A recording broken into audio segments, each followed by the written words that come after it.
My family kicked me out because I refused to sell the old yacht I inherited from my uncle. I grew up in Springfield, Massachusetts, a town so painfully normal it could be the poster child for suburban America. Picture neat little houses with manicured lawns, dads in cargo shorts mowing their grass on Sunday mornings, and kids riding their bikes to 7-Eleven for Slurpees. That was my world, or at least it was supposed to be. My parents, Mark and Linda, were living their version of the American dream. They had stable jobs, a nice house, and a future planned out. Just not for me. Emily, my 16-year-old sister, was their pride and joy. Straight A's, student council, perfect SAT scores. She was on a fast track to Harvard Law. My parents poured everything into her. Tutors, extracurriculars, networking events. Meanwhile, I was just there. Tyler, you're a guy. You'll figure out. My dad always said, as if my Y chromosome came with built-in career path and retirement plan. Spoiler alert, it didn't. By 19, I was stuck juggling 2 dead-end jobs, bartending at a dive bar that smelled like old beer and regret, and washing cars for tips. Most guys my age were off at college, partying and pretending to study. I was scrubbing bird droppings off windshields and pouring cheap whiskey for guys who looked twice my age but still acted like teenagers. But I had a plan. Not one my parents would approve of, but a plan nonetheless. I was obsessed with shipwrecks. Not in a weird, I want to be a pirate way, but in a deadliest catch meets Indiana Jones kind of way. Treasure hunting, lost ships, gold at the bottom of the ocean. That was the dream. Not that anyone took it seriously. Tyler, you need a real career, my mom would say, sipping her organic, sugar-free, flavor-free smoothie. Not some fantasy. It wasn't a fantasy. It was history. Real people had discovered real treasure. Spanish galleons, lost merchant ships, World War II wrecks loaded with artifacts. It was out there, and someone had to find it. Why not me? The only person who ever got it was Uncle Roy. Every family has that one relative. The one people avoid at Thanksgiving. The one who never really made it. That was Uncle Roy. He lived in a tiny apartment above a bait shop and had a reputation for bad investments and big ideas that never quite panned out. But to me, he was a legend. Roy was the black sheep of the family, the guy my dad sighed about and my mom called a bad influence. He wasn't married, didn't have kids, and bounced from one odd job to another. One year he was a deep-sea fishing guide. The next he was flipping used motorcycles. He had a knack for starting things, but not always finishing them. My dad said he was reckless. My mom said he was lost. But to me, he was the only adult who didn't treat life like a to-do list. Roy was the one who first told me about shipwrecks, about men who risked everything to chase the unknown. He had books filled with maps, old newspapers detailing sunken vessels, grainy photos of divers pulling up rusted chests. He even took me to the docks once. Let me climb onto a real salvage boat. I was hooked. Tyler, most people spend their whole lives playing it safe, thinking they're doing the right thing, he told me once, flipping through a book on lost Spanish gold. And then they wake up one day and realize they never actually lived. My parents thought he was a cautionary tale. I thought he was the only person who actually got it. So I started saving. Every greasy tip from the bar, every crumpled bill from the car wash. It all went into a shoebox under my bed. My escape fund. I didn't need a 4-year degree. I just needed enough to get out. Maybe start as a deckhand, learn the ropes, work my way up to something real. I was so close. Just a few more months, and I'd have enough for a one-way ticket to the coast. And then everything would change. The first time Uncle Roy told me he'd sold his house and bought a yacht, I thought he was joking. But then again, Roy never joked about the ocean. He called me one night while I was locking up the bar, his voice cutting through the static, like an old pirate radio station. He wasn't in town anymore. No, he had traded 4 walls and a mortgage for open water and salt in his hair. His new home? A weathered but sturdy yacht he named Sea Rebel, a floating middle finger to everything stable and conventional. Life's a wave, kid. You either ride it or get drowned by it. That was the kind of thing he always said, usually scribbled on the back of a postcard from somewhere absurd. Maine, the Florida Keys, the Caribbean. Places I only saw in movies or on travel brochures, collecting dust at the gas station. I still remember the first postcard he sent. A picture of a sunset over turquoise water, captioned, asterisk, sipping rum under the stars. No lawn to mow, asterisk my mom scoffed, tossed in the trash. I fished it out later and kept it. Roy wasn't rich, not by a long shot. See, Rebel wasn't some fancy yacht with a crew and champagne in the fridge. It was an aging but reliable sailboat, patched up with duct tape and stubborn optimism. He lived on odd jobs, fixing engines, guiding amateur divers, even once ferrying a millionaire's spoiled dog between islands. Anything to stay afloat, literally and figuratively. When he swung by Boston, I'd drop everything to meet him. It was like catching up with a character from a book that had too much adventure to fit into real life. He'd pick me up in a battered pickup truck that smelled like salt and diesel, and we'd head straight for the docks. Diving with Roy was the closest I ever got a feeling free.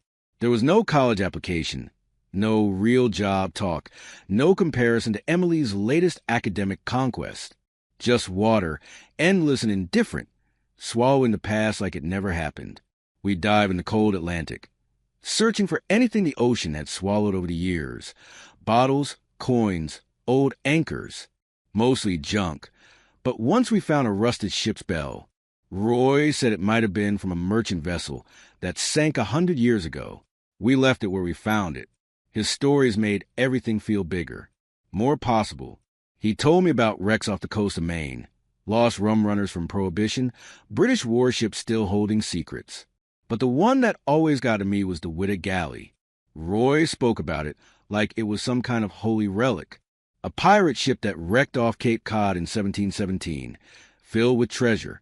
The only fully authenticated pirate wreck ever found in the U.S. gold, silver, weapons. Everything you'd picture in a movie, except it was real. It had been hidden under the sand for centuries before divers pulled up its secrets. That wreck proved something to Roy. That treasure wasn't just a myth. That adventure wasn't just a story people told. It was real, waiting for the right person to go looking. And for me, sitting in the dull routine of my life, it was a spark. A reminder that I didn't have to stay stuck in Springfield, waiting for some invisible path to open up. At home, my dreams were a joke. Emily had her future handed to her in Ivy League brochures, while I was just a kid with a dumb idea about shipwrecks. But out here, my dreams didn't need approval. One night, sitting on Sea Rebel, rocking gently with the tide, Roy looked at me and grinned. "You've got it in you, kid. You just have to decide when to go." And for the first time, I started to believe him.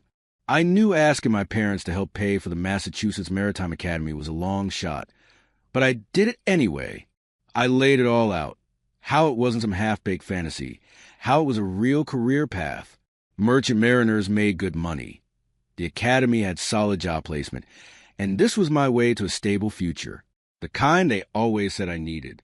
They barely let me finish before shutting it down. "Tyler, all our savings are going toward Emily's future. She's got a real shot at Harvard. You know that," my dad said, like it was the most obvious thing in the world. It wasn't even up for debate. I wasn't asking for a handout. I've been working nonstop since I was 16, bartending, washing cars, even hauling furniture for a moving company on weekends. I wasn't sitting around playing video games or blowing money on junk, but to them, it didn't matter.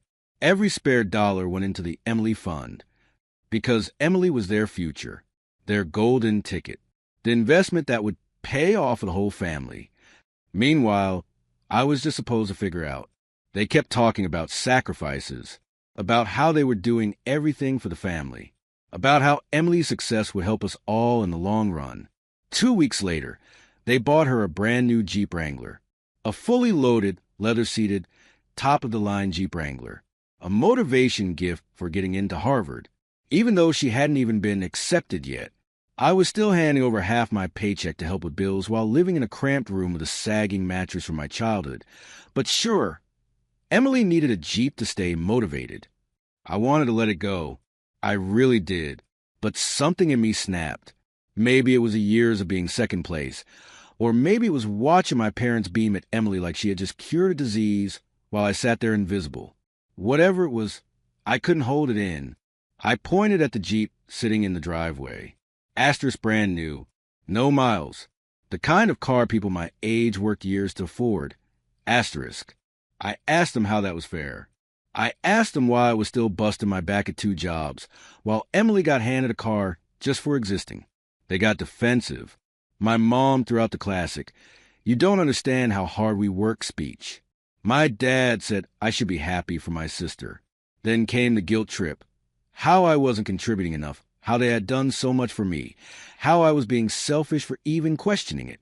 I reminded them that I had been handing over half my paycheck since I turned 18, that I had never once asked for anything until now, that I wasn't some deadbeat expecting them to bankroll a dream. I just wanted a chance. And my dad? He laughed. He actually laughed and told me, "That's life, kid. Some people get lucky, some don't. You'll figure out." I was so angry I couldn't see straight. For years, I had let them push me aside, let them tell me that I didn't matter as much as Emily because she was the future. But this was different. This wasn't just favoritism. This was them telling me, to my face, that I didn't count. I told them I was done. Done handing over my paychecks. Done being their financial backup plan. Done being treated like I was some side character in my own family. And then my mom said it. "If that's how you feel, Tyler, maybe it's time you figure things out on your own." She didn't even say it in anger. She said it like she meant it. Like I was an employee that had outlived my usefulness. I wanted to walk out. I wanted to grab my stuff, slam the door, and never look back. But I didn't. Instead, I just stood there, feeling the weight of it all sink in. The realization that this wasn't some heat-of-the-moment fight. This was just how they saw me. Emily didn't say a word. She just stood there in the hallway, holding her brand-new car keys, watching like I was making a scene over nothing. I didn't leave that night. But something shifted. I wasn't part of this family in the way she was. And maybe I never had been. When Uncle Roy died, it didn't feel real. One day, he was out on the water, sending me postcards about chasing the horizon. The next, he was gone. Just like that. A heart attack, they said. Quick. Sudden. No warnings, no goodbyes. I found out in the worst way possible. A voicemail from my mom, short and emotionless, like she was reminding me to take out the trash. "Roy passed away. Funeral's on Saturday. Thought you should know." I didn't cry. Not at first. It just didn't seem possible. Roy wasn't the kind of guy who died. He was supposed to keep outrunning the world, slipping through life like water through fingers. But life didn't care about what was supposed to happen. The funeral was in Boston, at some stiff, lifeless chapel that Roy would have hated. No ocean in sight. Just a room full of people who barely knew him, pretending they had lost someone important to them. My parents sat stiffly in the front row, like they were checking off a social obligation. Emily didn't even show up, too busy with college applications. Apparently, I stayed in the back, hands shoved in my pockets, staring at the cheap flowers they'd set up near his urn. No big ceremony. No wake. Just some awkward words from a priest who probably never met him. It felt wrong.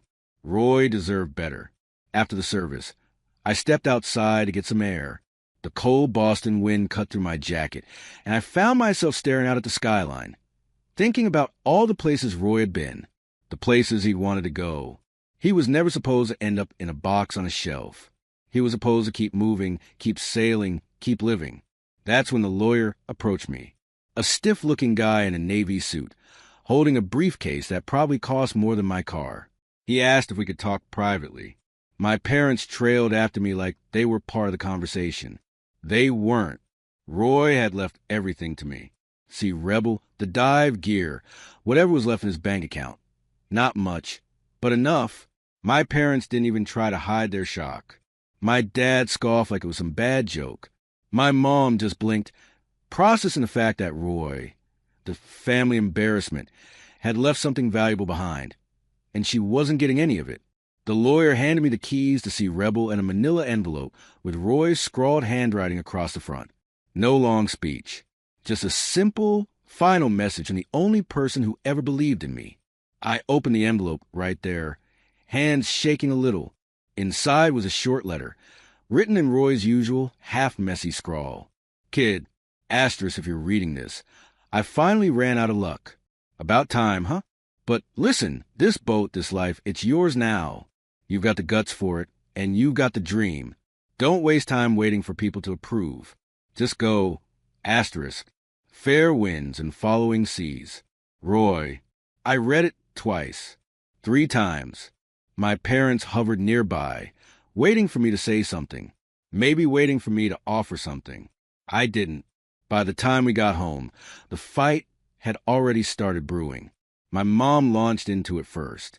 The funeral wasn't even 12 hours past, and she was already talking about how selling the boat would be the right thing to do, how it could help Emily's future, how Roy was reckless, irresponsible, and now I had a chance to do something practical with his mistake. I refused. Flat out. That's when it got ugly. My dad, usually the quieter one, joined in. He tried logic. Told me I didn't know anything about boats, that I was being irrational, that keeping it was just me clinging to some childish fantasy. Then my mom snapped. Roy was a selfish fool, and you're just like him. I should have expected it, but hearing out loud still hit like a slap. I'd always known what they thought of him, but now they were saying it about me. And the worst part? They meant it. I didn't yell back, didn't throw things, didn't argue. I just stood up, walked to my room, grabbed my duffel bag, and packed. No goodbyes, no explanations, just me, my things, and a one-way trip to Boston, where Sea Rebel was waiting. This time, I wasn't coming back. Living on Sea Rebel was nothing like I expected. I had spent so many nights lying in bed, staring at my ceiling, imagining what it would be like to have my own boat. I'd pictured open waters, sunsets on the horizon, the kind of freedom that made people quit their jobs and never look back. Reality? Reality was a 40-year-old yacht with a leaky hatch, a finicky engine, and a smell that was equal parts salt, mildew, and whatever Roy had been cooking before he passed. The first night, I didn't sleep much. The constant creaking, the way the boat rocked even when docked, it was all too new. I kept expecting someone to knock on the hull and tell me I didn't belong here, but nobody did. The next morning, I woke up sore, cold, and more alive than I had felt in years. Of course, freedom wasn't free. I had enough saved to last maybe a couple of months, but Boston wasn't cheap. I needed a job, fast. The only thing hiring with no experience, no references, and no real plan? A warehouse job at Amazon. 12-hour shifts. Endless rows of shelves. The kind of job where you started counting down the minutes 5 minutes after clocking in. But it paid, and that was all that mattered. After work, I'd head straight back to see Rebel, eat whatever I could throw together in the tiny galley, and crash. Some nights, I barely had the energy to take off my boots. I learned pretty quickly that living on a boat wasn't as glamorous as it sounded. Showers? The marina had a public one, which meant wearing flip-flops and hoping no one stole your towel. Electricity? Only when I had the generator running, which drank fuel faster than I could afford. And the toilet? Let's just say it involved a lot more pumping than I was comfortable with. But none of it mattered, because even after the longest, most miserable shifts, I could step outside, feel the ocean breeze, and remind myself this was mine, not my parents', not Emily's, not anyone else's, just mine. Then one night, I found them, Roy's journals. I was digging through one of the storage compartments, looking for a wrench, and there they were, a stack of old notebooks, some held together with duct tape, filled with Roy's chicken scratch handwriting. Most of it was nonsense. Weather notes, half-baked plans for businesses he never started, dive logs from wrecks he had explored. But then I saw a name I recognized, Witta Galley. I knew the story. Everyone in New England did. The only confirmed pirate shipwreck ever discovered in the U.S. sank off Cape Cod in 1717 with more treasure than most people could wrap their heads around. Gold, silver, jewels. Over $400 million in today's money.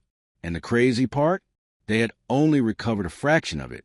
The rest was still out there, buried somewhere beneath the sand. Roy had theories. Pages and pages of notes about ocean currents, shifting sands, locations that didn't match the official reports. He was convinced that the biggest part of the treasure hadn't been found yet. I sat there for hours, flipping through his notes, piecing together his thoughts. Roy had spent years chasing this. It wasn't just a story to him. It was unfinished business. For the first time since Roy died, I didn't feel lost. I had a direction. And maybe, just maybe, I had a shot at something bigger than just surviving. The first time I saw Sophie, she was sitting on the edge of the dock, one leg dangling over the side, the other pulled up to her chest. Her hair was tied up in a messy bun, the kind that looked accidental but probably wasn't. One earbud in, the other dangling, barely lit by the glow of her phone screen. I heard the faint sound of Taylor Swift playing before she noticed me and quickly yanked the earbud out, like she'd been caught doing something embarrassing. It was late, past the usual marina crowd's bedtime. The only people still lingering were hardcore boaters, old guys nursing beers in folding chairs, and a few tourists who had wandered too far from the bars. Sophie didn't look like she belonged to any of those groups. "Rough night?" I asked, mostly to break the silence. She looked at me for a second, sizing me up like she wasn't sure if I was worth answering. Finally, she sighed and nodded toward Clam Shack, the little seafood joint by the docks. Double shift, low tips, high blood pressure. She didn't say it like she was looking for sympathy, just stating facts. I had seen her before, running around that place in a grease-stained apron, balancing trays of fried fish and cold beers like it was an Olympic sport. Clam Shack was one of those places where the food was good, the locals were loud, and the tourists over-tipped. Apparently not tonight. "You work there?" I asked, even though I already knew the answer. More like I lived there. She leaned back on her hands, stretching her legs out, and gave me a tired smile that didn't quite reach her eyes. "What about you? You look too tired to be a tourist." I smirked. "I live on that," I said, nodding towards Sea Rebel. She turned her head to look at my boat, squinting like she was trying to figure out if I was serious. "That beat-up sailboat?" "Hey, careful." She's sensitive. That actually made her laugh. A short, surprised sound like she hadn't expected to find anything funny tonight. I sat down next to her, leaving enough space that she wouldn't think I was a creep. We watched the water ripple under the dock lights, boats swaying gently in their slips. The night was quiet except for the occasional sound of waves lapping against the pylons and the distant hum of a car driving over the bridge. "Did you run away or something?" she asked eventually. I considered lying, brushing it off, but something about her made me feel like she'd see right through it. So I just shrugged, something like that. She nodded like she understood, and maybe she did. For a while we didn't talk. Just sat there, staring out at the boats, breathing in the salty air. Then she let out a deep sigh, one of those full-body sighs that seemed to carry more weight than just a bad shift at work. "My stepdad's a nightmare," she said suddenly. Like, textbook bad. I glanced at her, waiting, but she kept her eyes on the water. "My real dad was a fisherman," she continued. "Died when I was 10. My mom remarried a year later. Guess she didn't want to be alone." Her voice was even, like she had told the story 100 times. But there was something underneath it, something careful. "He's the kind of guy who makes everything miserable just because he can," she added. "Not the hitting kind, nothing like that. Just the kind who makes sure you know you're worthless." You ever met someone like that? I thought about my dad, about how he had laughed in my face when I asked for help with school, about the way my mom had looked right through me, like I was nothing compared to Emily. "Yeah," I said, "I get it." Sophie let out a short laugh, but it wasn't a happy one. "Cool. We should start a club." I smirked. "The Outcast Society?" She nodded. "Meetings every Thursday. Membership fee is one sad backstory." I laughed, and for the first time in weeks, it felt real. We talked for a while after that, about work, about growing up near the water, about how we both had plans we couldn't quite figure out how to start. I told her about Sea Rebel, about Roy, about his crazy treasure theories. I expected her to roll her eyes, to tell me I was insane for even considering it. But she didn't. Instead, she just smiled and said, "Sounds like he was onto something." For the first time, Someone didn't look at me like I was dreaming too big. That night, I walked back to see Rebel feeling lighter. Like maybe, just maybe, I wasn't as alone as I thought. Sophie showed up at Sea Rebel with nothing but a backpack and a scowl. It was late, maybe past midnight, when I heard the hesitant knock against the hull. I climbed out, still half asleep, to find her standing there, arms crossed tight over her chest like she was holding herself together. Her eyes were red, but she wasn't crying. Sophie never cried. Stepdad finally lost it? I asked. She let out a sharp breath, half laugh, half exhausted sigh. He says I stole $50. Kicked me out. I didn't ask if she actually took the money. It didn't matter. The guy had been looking for a reason to get rid of her for years. I shrugged and stepped aside. Well, come on in. We got a strict no-theft policy. But I think I can make an exception. She hesitated for half a second before climbing aboard, dropping her bag onto the deck like it weighed 100 pounds. Welcome to Sea Rebel, I said, stretching my arms out. Where the plumbing's questionable, the fridge is unreliable, and the view is unbeatable. She rolled her eyes but smiled anyway. That was how we became roommates. No big dramatic moment. No deep conversation. Just a mutual understanding between two people who had nowhere else to go. The first few nights were an adjustment. Sophie took the tiny fold-out bunk in the cabin, while I stuck to my usual spot on the built-in bench. The first morning, she nearly fell through the hatch trying to get on deck, and I had to catch her before she face-planted into the galley. The second night, she woke me up at 2 a.m. in full panic mode because she thought the boat was sinking. Spoiler, it wasn't. By the end of the week, she had figured out how to move around without knocking into things, and I had gotten used to the fact that I now had a boatmate. You need a hobby, she said one night, stretching out on deck while we shared a couple of beers. I snorted. I have a hobby. It's called working 12-hour shifts and not having time for hobbies. She sat up, pointing a finger at me. Exactly. That's why we should start filming this. I frowned. Filming what? Our life. The boat, the dives, the treasure hunting. You know how many people would watch that. I gave her a look.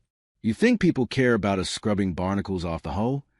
She rolled her eyes. It's not about the barnacles, genius. It's about the adventure. You're trying to find pirate treasure. People eat that stuff up. I wanted to argue, but she had a point. I had seen those sailing YouTube channels before. People making money just by filming themselves living on boats. Some of them didn't even do anything cool. They just sat around looking pretty while the ocean did all the work. We had something better. We had Witta Galley. And we had Roy's notes. Maybe it wasn't the dumbest idea in the world. The next step was making sure we could actually sail. Sure, I had picked up some things over the years from Roy, but owning a boat and knowing how to properly handle one were two very different things. If we were serious about this, we needed to know what we were doing. Selling my old Toyota was an easy call. The thing was barely holding together anyway. We got $2,000 for it, which felt like a small fortune considering I was still eating mostly ramen and whatever cheap seafood Sophie could sneak out of Clam Shack. We used half of it to sign up for a navigation and seamanship course at the local marina. The instructor was an old guy named Gus who had been sailing since before my parents were born. He smelled like sunscreen and coffee and had the kind of permanent tan that only came from spending decades on the water. Gus didn't care that we were broke. He just liked people who actually wanted to learn. By the end of the second lesson, Sophie could tie a bowline knot in under 5 seconds, and I had learned more about wind patterns than I thought possible. We weren't pros yet, but we were getting there. One night, after a long day of training, we sat on the deck with a couple of cheap beers, staring at the city lights reflecting on the water. The air was warm, the kind of night that made everything feel possible. Think we're crazy? I asked. Sophie smirked. Absolutely. We clinked bottles and let the silence stretch out. For the first time in a long time, I wasn't just drifting. I had a plan. We had a plan. And we were just getting started. Living on Sea Rebel had started as survival. Now, it was turning into something bigger. What started as Sophie's half-joking idea. Filming our life on the boat had blown up in a way neither of us expected. At first, it was just a few clips of us fixing the yacht, diving for random junk, and learning to sail. Then people started watching, commenting, subscribing. We weren't influencers. We didn't have fancy cameras or a production team. Half the time, Sophie was holding an action camera with one hand and trying not to drop in the ocean with the other. But something about us, two broke kids on a busted boat, chasing an impossible dream, clicked with people. Within a few months, we had tens of thousands of subscribers. Then the ad revenue started trickling in. A couple $100 at first, then a couple thousand. Not enough to retire, but enough to make the boat feel less like a ticking time bomb and more like an actual home. And then one night, I found the map. It was late, and Sophie was editing footage in the cabin, grumbling about how her laptop was slower than a drunk guy trying to find his car in a parking lot. I was flipping through Roy's old journals, looking for anything useful about sailing techniques, when a loose page slipped out, a faded, yellowing scrap of paper, tucked between the pages like a secret. The first thing I saw was the writing in Roy's messy scrawl. "Witta, not all is lost." My heart pounded as I unfolded it. It wasn't just a note. It was a map, a rough, hand-drawn sketch of a section of the ocean near Cape Cod.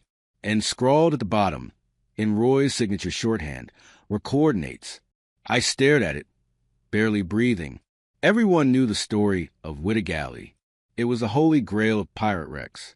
The ship belonged to Black Sam Bellamy, one of the richest pirates in history. He looted gold and silver straight from Africa and Spanish merchant ships. When Witta sank in 1717, it took down a fortune with it. Over $400 million in today's money. The wreck had been discovered in 1984, but only a fraction of its treasure was recovered. For decades, rumors swirled that more was still buried under shifting sands, that the real haul had never been found. Roy believed it. And now, holding his map, I started to believe it too. Sophie looked up from her laptop. "Why do you look like you just saw a ghost?" I slid the map across the table. She picked it up, eyes narrowing as she scanned the page. Her mouth opened slightly, then snapped shut. When she finally looked at me, I could already see it in her face. The same thought that was running through my head. We had to go. This wasn't just about some YouTube adventure anymore. This was real. This was treasure hunting. Without another word, Sophie shut her laptop and grabbed a notebook. "All right, Captain, let's figure out how we don't die doing this."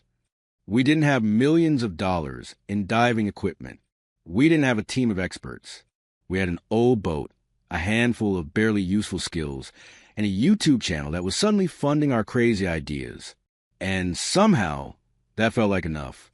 The next morning, we stocked up on supplies, fueled up Sea Rebel, and set our course. For the first time in my life, I wasn't just dreaming about something big. I was chasing it. We had no idea what we were doing. That became painfully obvious about 10 minutes into our first dive. The water off Cape Cod was cold. Colder than I expected, even with a wetsuit. Visibility wasn't great. And every time I turned my head, it felt like the ocean was swallowing us whole. Sophie stayed close, holding the underwater camera in one hand, flashlight in the other. She gave me a thumbs up, and I returned it, even though I wasn't feeling particularly confident. We had mapped out Roy's coordinates, dropped anchor near a rocky outcrop, and geared up. It felt like the beginning of something epic, the kind of moment you saw in movies. But as soon as we hit the seabed, reality smacked us in the face. Nothing. No chests. No gold coins. No ancient pirate relics. Just rocks, sand, and seaweed waving mockingly at us. After 20 minutes of searching, Sophie tapped her dive watch and pointed back to the surface. Time was up. We climbed back aboard Sea Rebel and ripped off our masks. "Maybe he meant a different not all is lost," Sophie said, shaking the water out of her hair. Like a metaphor. I ignored her. I wasn't ready to admit defeat yet. The next day, we tried again. Different approach, different angle. Same result. And the next day, more of the same. By day 4, Sophie was getting restless. We were burning through air, tanks, and patience. And the only treasure we had found was an old beer can and what might have been a boot.